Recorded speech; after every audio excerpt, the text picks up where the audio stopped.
Well, we've got a bit of a rainy day in Florida today. It's clearing up a little bit. And we have the Subaru in the shop. And the reason it is in the shop is because we have a very, very large amount of upgrades. This is a bunch of really nice stuff that I've wanted to do to this car for a while, but I was unsure because the original plan with this car, the intent was to kind of slap it together, get it running and driving, go do a Tail of the Dragon trip, do a couple track days, and then get rid of it and make room for another project. But the closer this car has gotten to being dialed, we got the paint done, the suspension, the exhaust, a lot of stuff that we've done to this car over time, nice tune. The more I have fallen in love with it, and I just can't see myself getting rid of it, not anytime soon. It's a super clean shell. There's no rust. There's frame rails are mint underneath. Like it's a very nice car, and we've got it pretty sorted. So anyway, I've fallen in love with it and decided to keep it long term instead of getting rid of it soon.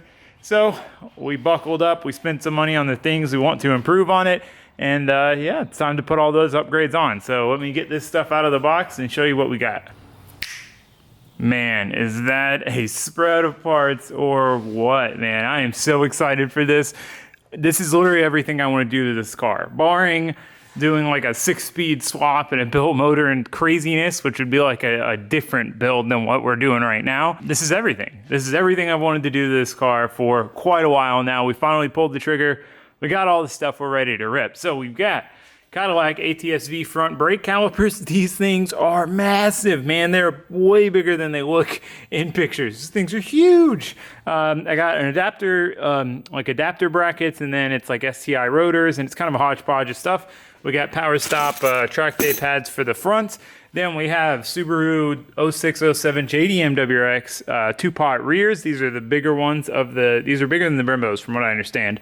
But anyway, we've got those with WRX rear rotors for the 06. I don't know that the brake thing is a little confusing. Like it was hard for me to find conclusive info on like what worked with what.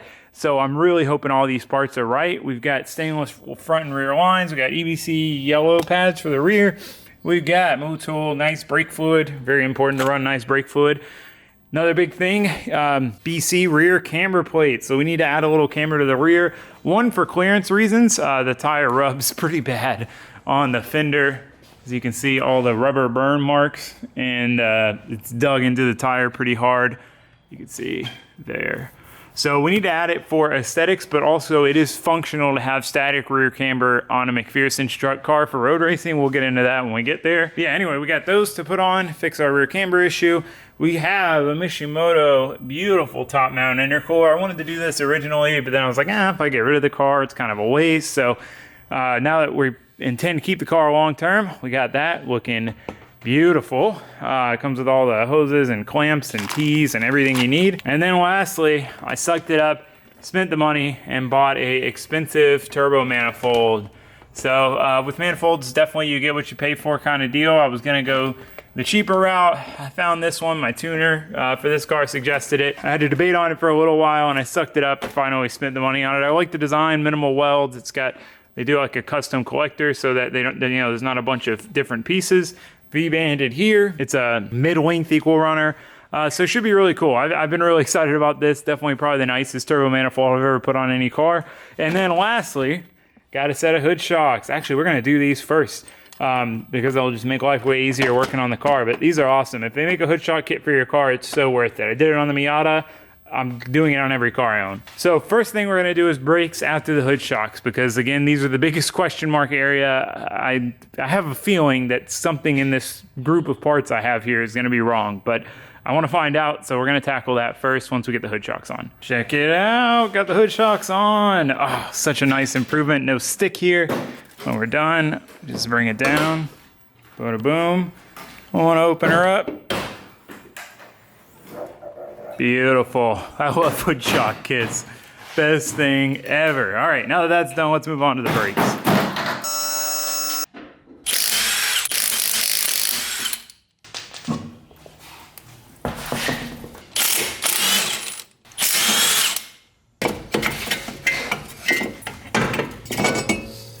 All right, I'm not gonna disconnect the calipers just yet. I wanna make sure everything fits first.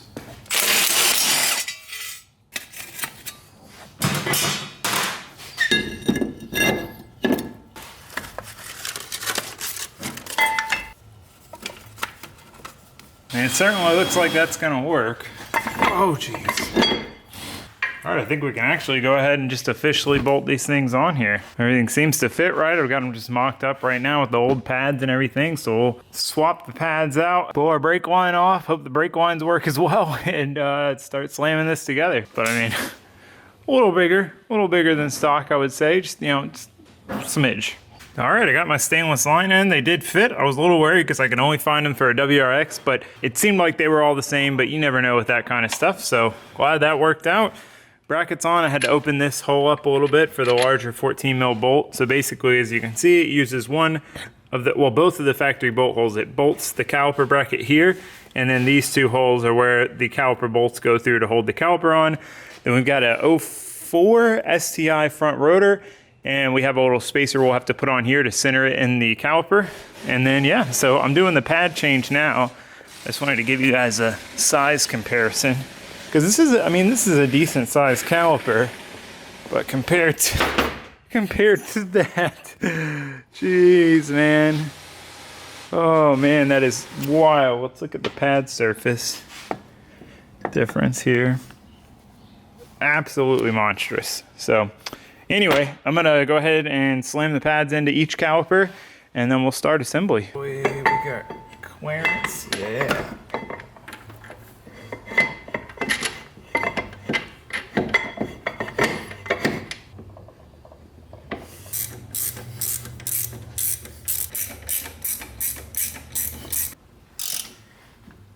Well, would you look at that? I'm gonna wait to hook the line up because we got free movement. We're good. I'm gonna wait to hook the line up because I want to get the rest of that fluid out. Then we'll do a full fluid flush and put some good fluid in it. But geez, man, look at that. Freaking monstrous, dude. We gotta put the wheel on, see what it looks like. Assuming being that these are Koenigs, they're very racy wheels, so we should have clearance. Oh, it's tight though, but like in a good way. Caliper is like right in, fills out the wheel very nicely. Oh man, the brake fills the entire wheel. Look at that, that is so dope. Oh, I'm so excited about this. These are gonna feel so much better. The brakes have always been garbage on this car, and as we work through everything else, I'm like, can't wait to get some good opposing piston brake calipers on here. Some bigger rotors, so sick. All right, now we got that side done. Just gotta hammer out the other side. Should be relatively straightforward now that we've done it once. And then we're gonna move on to the rear. Keep your fingers crossed for me that the stuff I got for the rear is correct. Because again, I don't know. It was kind of a coin toss as far as like what I needed. We'll find out, right?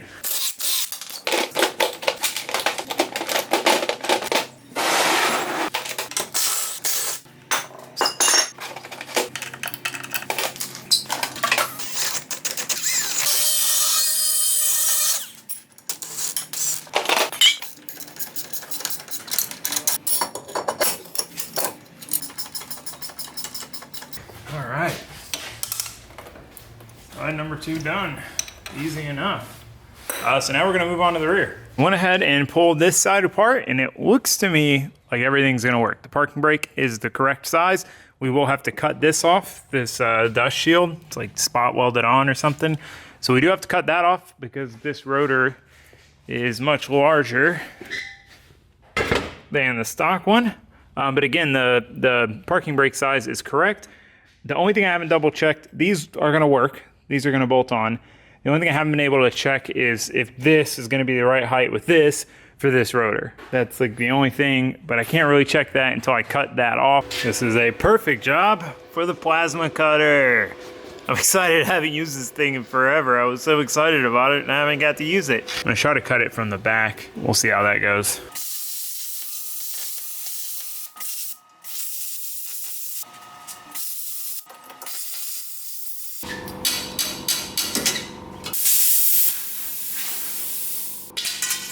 Well, I ended up having to modify the adapter brackets a bit and kind of oblong the holes where the bolts go through coming this way into the bracket, but it's on there. So I'm gonna put the pads in this side, get this line off, get our new line on. I'll knock out the other side. We also need to pull the coilovers out and swap the rear camber plate on, which I gotta get. I think I gotta take the back part of the seat out, but one thing at a time. one thing at a time. Let's load this caliper up. All right, I did a terrible job filming it, but we got the brakes on. I know I've said it, but I'm just so stoked that everything worked out. I was like, oh, at least something's gonna be wrong, you know, the pads aren't gonna be right, or this isn't, or that isn't. For piecing it together off reading on the internet, I am so stoked that it all worked out and everything fits as it should. Brake lines, calipers, rotors, everything. So we got front and rear done. Brake lines all hooked up. Nice and new stainless lines. The stainless lines alone will make a big difference in brake feel, but man, these are freaking monsters. Let's see if you can see the difference. That's about center. Massive difference. Massive. Sweet. Well, I'm stoked on that. I still got to bleed them, but before I do that, like I said, I'm going to go ahead and rip the rear coilovers out and get our camber plates on. Pop off our brake line, lower bolts, squeeze it on out of there.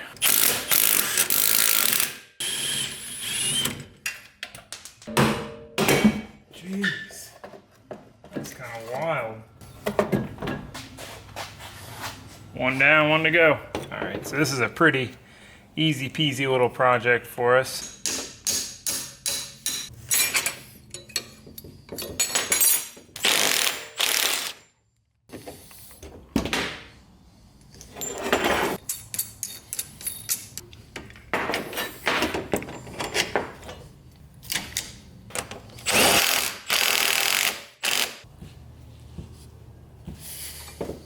And there we go, now we have a camber plate. So we're gonna go ahead and just max this out, get them back in.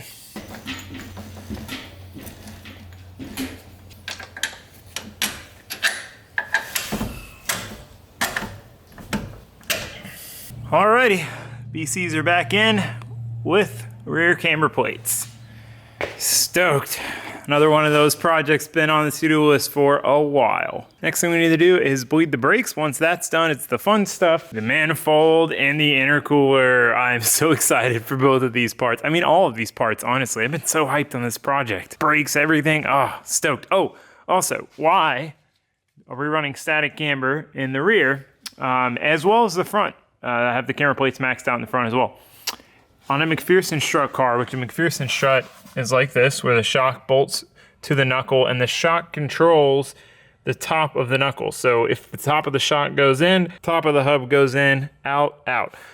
So most cars in the rear are multi-link. There's not a lot of McPherson rear cars, but moral of the story is McPherson strut suspension design does not really have any camber gain under compression. So as the suspension goes up, it stays very close to the same. Now in road racing, when you're going around a turn, you need the wheel to camber in some so that when the car is body rolled, the wheel is flat instead of being positive cambered. McPherson strut track cars, you'll see will run 5, 6, 7 degrees of static camber so that the wheel is flat because it's the outside wheel. So it's the wheel that's pretty much carrying all the load through the corner. It needs to be flat. You're gonna get weird tire wear, you're not gonna have so much grip, etc. So some static camber in a McPherson strut car is actually a function thing, surprisingly enough. But anyway, enough technical talk. We're moving on to the fun stuff. I'm hyped. Are you hyped? I'm hyped.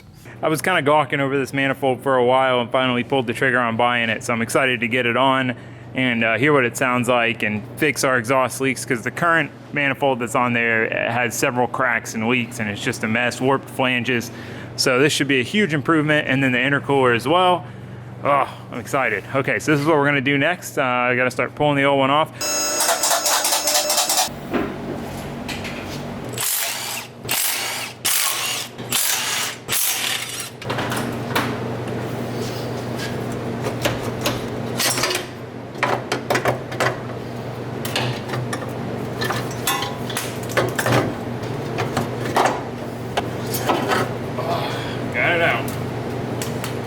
You can see the flanges were warped because you can see where the exhaust was leaking on new gaskets right there, and on the same on the other side.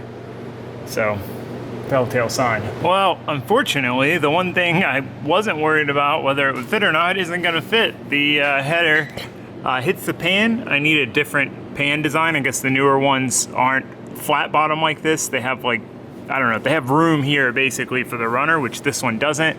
And then that would be fine. I would just change the pan. However, I'll show you.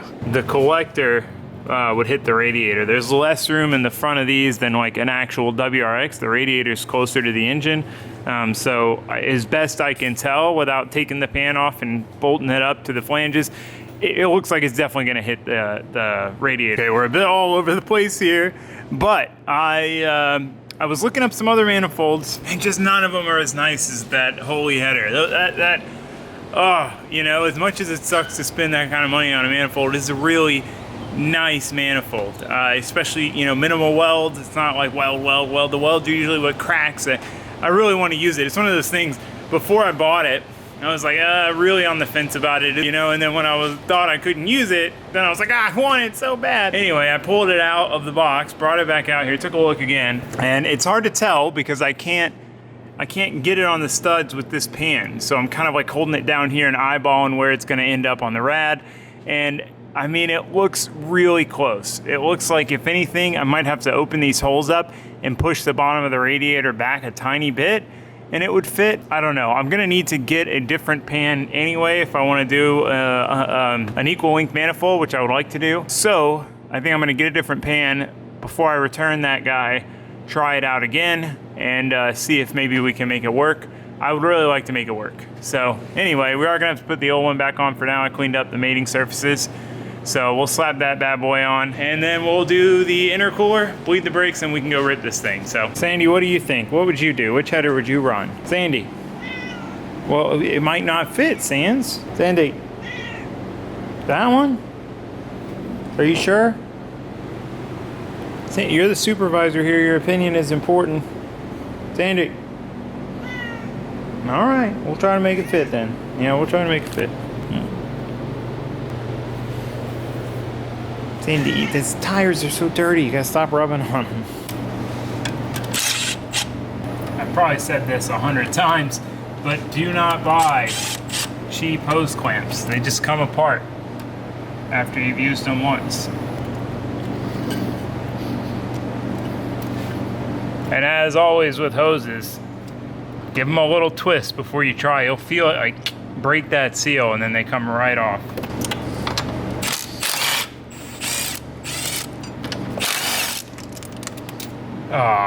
Oh no.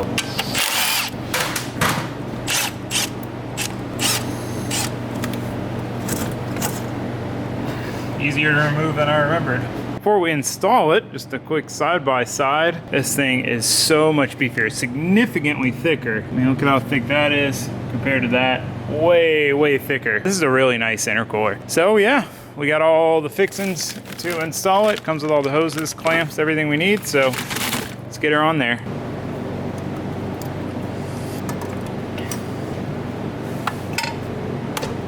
And there we go.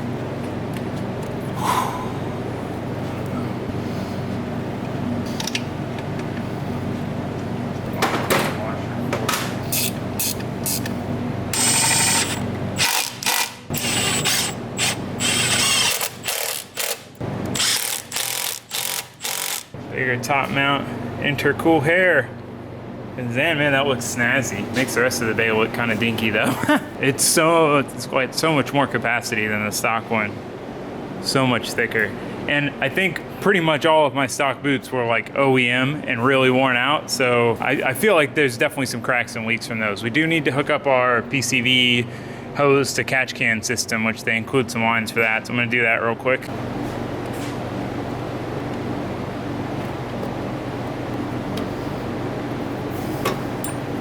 Alrighty, well, that's all wrapped up. I still have some cleaning to do in the bay, but man, looks snazzy in there. I just wish they had the freaking nice header on to complement it. I was so excited for those two components, you know, but now we're gonna move on to bleeding the brakes. Sound like a plan?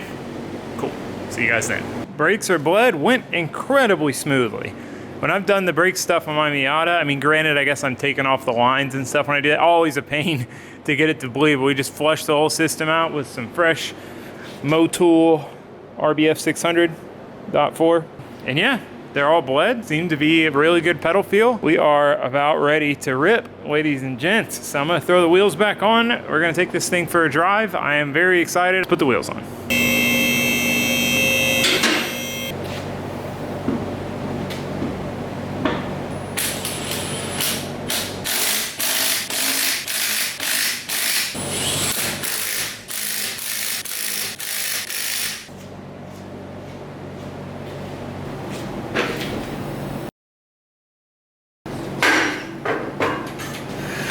Oh, here she is, all dressed up and ready to go.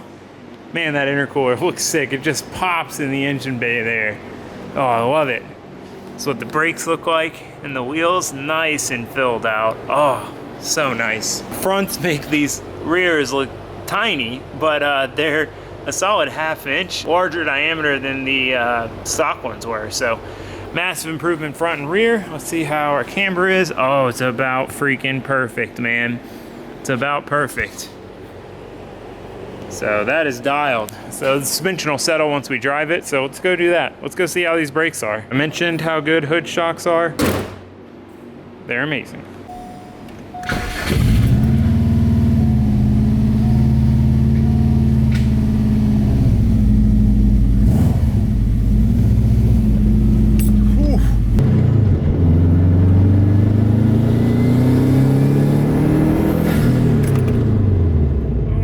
Stops so hard, I'm not even like laying into it.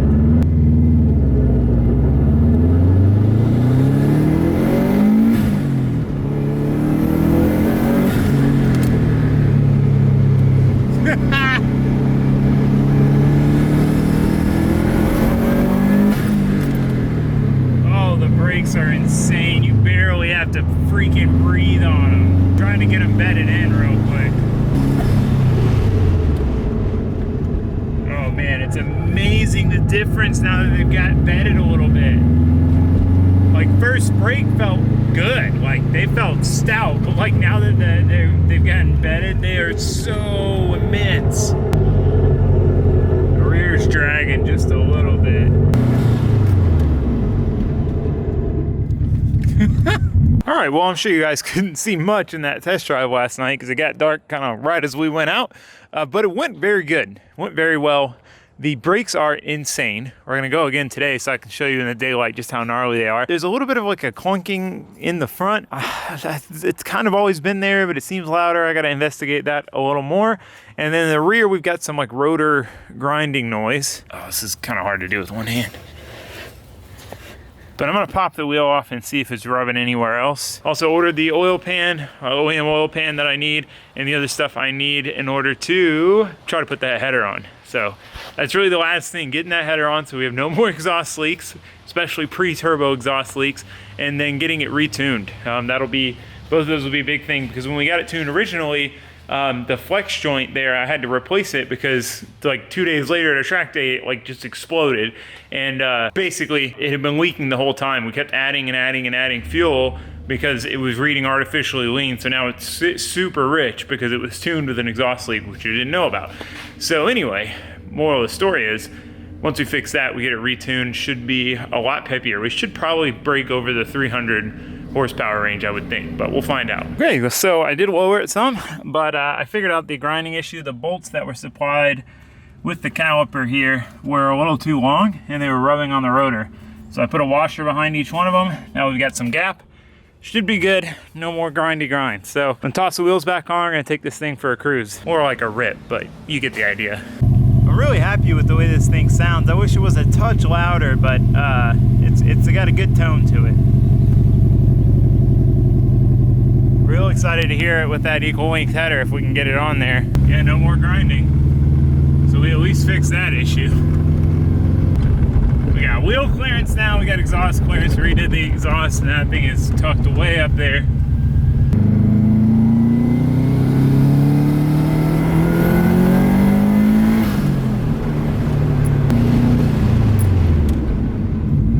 Oh, that's like just the right amount. I'm pretty light on the pedal right now to not lock them up. Man, I love this car.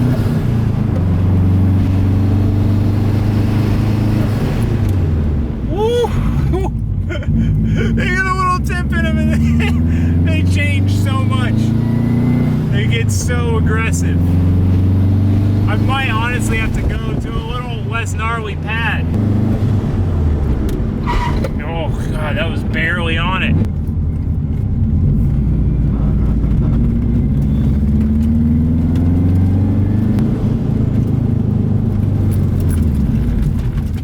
Yeah, that's barely on it. Barely on the pedal.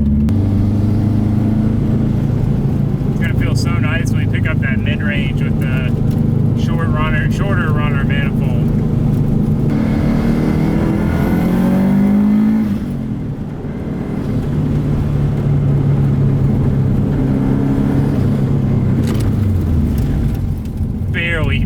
wish you could see how little I'm touching them. Like, it might be hard. Like, the only thing I'm worried about is in a panic stop situation, you know, someone pulls out in front of me, especially not driving this car all the time and it not being the only car that I drive, like hitting them too hard.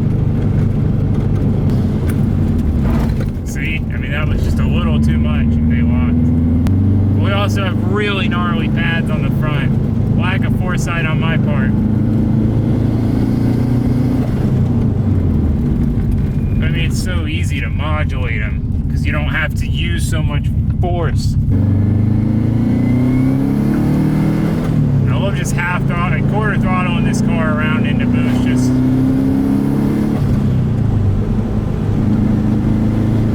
sounds so good. They're amazing. If anything, we'll need to go down a little bit in the front pad just to keep the bias good. This car is very front heavy, so I mean, it's kind of nice to have a lot more front brake, but it might be a little too much more.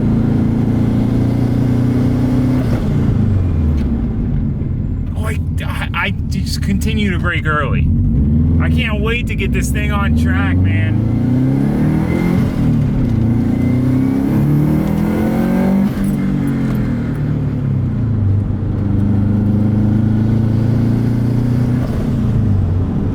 She's solid now. No more grindy grinds, no more thunky thunks. I mean, there's a little bit of a thunk in the front. I gotta figure that out. It's something, it just sounds like the motor is kind of like clunking around.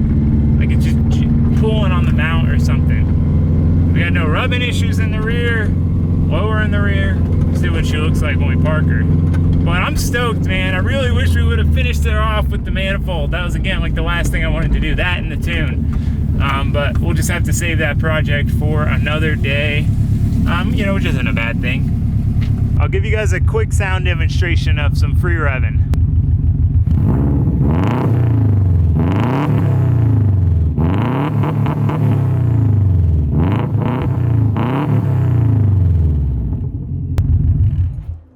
Well, she's ever closer to being fully sorted. We're almost drag-in ready. I definitely want to get the tune dialed in and, you know, the exhaust leaks and all that fixed from the header, new header, etc. I want to get all that done before we go to take this thing to the drag-in, because I plan to drive it up there.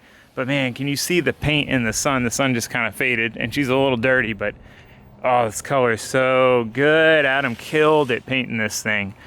I am so happy with this little car, man. So happy. I need to repaint my Cadillac thing or get stickers or something, because that's my favorite part of these brakes. It's the fact that it's Cadillac brakes. I don't know. It just seems baller. I like the Cadillac font. But yeah, man, we are really, really close to having this thing sorted. I am super, super stoked on the result with the brakes. Everything feels good. Everything's working good. Not a single complaint. So yeah, I guess with that, that's going to be it for our Subaru video. We are going to be diving into the LS Miata next.